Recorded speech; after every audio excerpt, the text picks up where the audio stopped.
BRS రజతోత్సవ సభతో Hanamkonda జిల్లా ఎల్కతుర్తి గులాబీమయమైంది. భారీగా కార్యకర్తలు తరలి వస్తున్నారు. 2001లో ఏప్రిల్ 27న కేసీఆర్ టీఆర్ఎస్ ని స్థాపించారు. ఆ తర్వాత అది బీఆర్ఎస్ గా మారింది. కాగా పార్టీ స్థాపించి 25 ఏళ్లు పూర్తవడంతో సిల్వర్ జూబ్లీ పేరుతో బీఆర్ఎస్ తెలంగాణ వ్యాప్తంగా సంబరాలు నిర్వహిస్తోంది. బీఆర్ఎస్ రజతోత్సవ సభ ఎల్కతుర్తిలో గ్రాండ్ గా నిర్వహిస్తున్నారు. కేసీఆర్ ప్రసంగంపై సర్వత్రా ఆసక్తి నెలకొంది.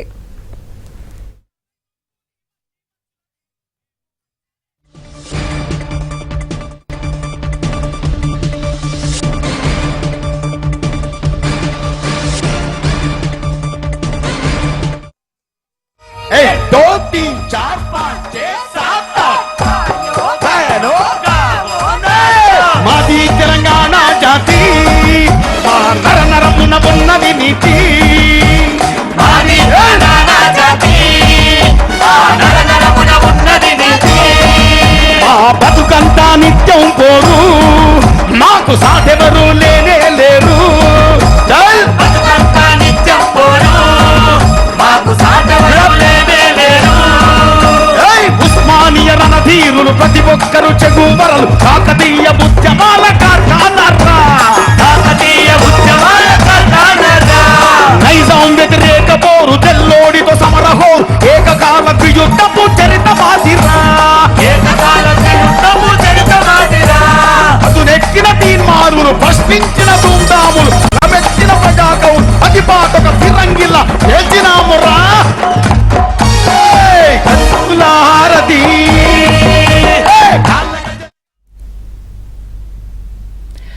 ఉమ్మడి కరీంనగర్ జిల్లా నుంచి భారీ ఎత్తున కార్యకర్తలు సభకు తరలి వస్తున్నారు. మరింత సమాచారం మా ప్రతినిధి శ్రీనివాస్ అందిస్తారు. బీఆర్ఎస్ రజతోత్సవ వేడుకలకు ఉత్తర తెలంగాణ నుంచి వెళ్లే వాహనాలన్నీ కూడా మానకొండూరు హుజరాబాద్ మీదుగా ఎల్కతుర్తికి చేరుకుంటున్నాయి. ప్రస్తుతం హుజరాబాద్ రోడ్ అంతా కూడా రద్దీతో నిండిపోతున్న పరిస్థితి మనకు కనిపిస్తోంది. కొంతమంది చొప్పదండికి సంబంధించిన బీఆర్ఎస్ నేతలు మాజీ ఎమ్మెల్యే సుంక రవిశంకర్ మనతో ఉన్నారు. సార్ చెప్పండి, బీఆర్ఎస్ రజతోత్సవ వేడుకలకు ఎలా వెళ్తున్నారు? ఈ రోడ్ అంతా కూడా ఫుల్ జామ్ అయింది. సో ఎలా అనిపిస్తోంది? మీరు కరీంనగర్ నుంచి ఎల్కతుర్తి సభకు వెళ్తున్నప్పుడు రోడ్లు ఎట్లా ఉన్నాయి? పల్లెలు ఎట్లా కదులుతున్నాయి అంటే సిరిసిల్ల చొప్పదండి, మెట్టిన మెట్టుపల్లి. ఇవాళ మనం చూస్తూ ఉంటే మా కేసీఆర్ ఎప్పుడు కలవాలి, మా కేసీఆర్ని ఎప్పుడు చూడాలి, మా కేసీఆర్ అన్న మాట్లాడుతా అంటే ఇవాళ మా కేసీఆర్ అన్న మాకు అండగా లేక ఎన్ని ఇబ్బందులు పడుతున్నాం. ఇలా మా కేసీఆరే ఉంటే ఎంత తెలంగాణ గొప్ప పండగ లెక్క ఉంటుండే. కానీ ఇవాళ ఒక్క తెలంగాణ ప్రజలు కాదు, దేశంలో ఉన్నటువంటి అనేక వేలాది మంది కూడా తరలి వస్తూ ఉన్నారు. ఇవాళ ఇది ఒక కుంభమేళను తలపించే విధంగా సమ్మక్క సారక్క జాతర వలె బండెనుక బండి గట్టి 16 బండ్లు గట్టి ఇక కేసీఆర్ సభకు పోదాం రా అనుకుంటా అందరు కూడా పెద్ద ఎత్తున తరలి వస్తున్నారు. నిజంగా ఇదొక చారిత్రాత్మకమైనటువంటి సభ నిలవబోతా ఉన్నది. ఇదొక మరి భారతదేశ చరిత్రనే ఒక చారిత్రాత్మక ఘట్టంగా మిగిలబోతా ఉన్నది. ఈ సభ నిజంగా రజతోత్సవ వేడుకలు అద్భుతంగా అంగరంగ వైభవంగా అంబరాన్ని అంటే విధంగా సంబరాలు జరుగుతున్నటువంటి ఈ వేడుకకు కేసీఆర్ గారు త్వరలో ఇప్పుడే మరో కొద్ది క్షణాల్లో రాబోతున్నారు. నిజంగా ఇవాళ ఈ సభలో పాల్గొనడం చాలా అదృష్టంగా ఉంది. మరి కేసీఆర్ గారు సాగునోట్లకు పోయి తెచ్చిన తెలంగాణ నిరాశలో ఉన్న అంటే అధికారం పోయి ఏడాదిన్నర అవుతోంది. నిరాశలో ఉన్న బీఆర్ఎస్ శ్రేణులకు కేసీఆర్ స్పీచ్ ఉత్తేజం నింపుతుందా?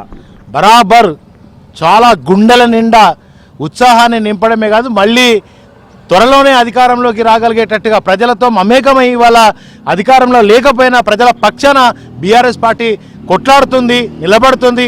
మేము కొట్లాడితేనే ఆ కాస్త కూస్తో రుణమాఫీ, మేము కొట్లాడితేనే ఆ కాస్త కూస్తో రైతు బంధు లాంటివి వస్తున్నాయి. ఎండిన పంటలకు కూడా నీళ్ళు ఇచ్చే పరిస్థితి కేసీఆర్ గారు, హరీష్ రావు గారు, కేటీఆర్ గారు కొట్లాడితేనే ఇవాళ జరుగుతుంది. కనుక ఈ సభ అంగరంగ వైభవంగా ఒక చారిత్రమైన సభగా ఈ భారతదేశ చరిత్రలో నిలవబోతా ఉంది. సో మొత్తంగా ఉత్తర తెలంగాణకు సంబంధించిన వెహికల్స్ అన్ని మానకొండూరు, హుజరాబాద్, కరీంనగర్ మీదుగా ఎల్కతుర్తి సభకు చేరుకోబోతున్నాయి. బీఆర్ఎస్ శ్రేణులంతా కూడా ఈ రోడ్ గుండా వెళ్తూ ఉన్న పరిస్థితి మనకు కనిపిస్తోంది.